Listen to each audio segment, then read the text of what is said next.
આજે તો સવારમાં સાડી પહેરીને અનુષ્કા એકદમ ચકાચક રેડી થઈ ગઈ, કેમ કે આજે હતો ટીચર્સ ડે.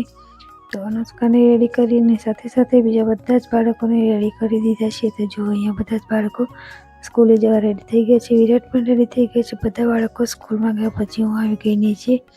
તો અહીંયા જો સુરભીબેન મારી વાટ જ જોતા હતા વિડીયો બનાવવા માટે. પછી અહીંયા બધું જ કામ કરીને પછી હું જતી રહી ઉપર. તો ઉપર વિરાટના પપ્પાએ દિયાબત્તી કરી અને આણંદ જવા માટે સેન્ટ બેન્ટ લગાવીને એકદમ રેડી થઈ ગયા હતા. જો તો અહીંયા વાસણ ને કપડાં બધું મારું કામ બાકી છે. તો એ મેં સાફ સફાઈનું મિશન ચાલુ કરી દીધું છે. તો જો અહીંયા પહેલાં તો હું સોફા સાફ કરીશ. તો સોફા એકદમ ખંજેરીને સાફ કરી દઈશ. તો સોફા સાફ કર્યા પછી અહીંયા બેડ ને બધું જ મારે સાફ કરવાનું છે. તો સિક્કાના કવર ને બધું સાફ કરી દઈશ ખંજેરીને. તો જો અહીંયા બેડ સાફ કરી દીધો છે. અંદરની સાફ સફાઈ કર્યા પછી હું જતી રહીશ બહાર. તો બહારના સોફાને બધું જ મારે ઝાટકવાનું છે. પછી મેં જે સાવરની હાથમાં લઈ લીધી અને બધે જ કચરા પોતું કરી નાખ્યું. ત્યાં તો કપડાં અને વાસણ મારી વાટ જ જોતા હતા. બાથરૂમમાં પણ આટલા કપડાં પડ્યા હતા. પછી મેં બીજી સાફ કરી, કપડાં ધોવા નાખ્યા, બધા જ વાસણ મેં ઘસી નાખ્યા. પછી નાહી ધોઈ હું આવી ગઈ કિચનમાં.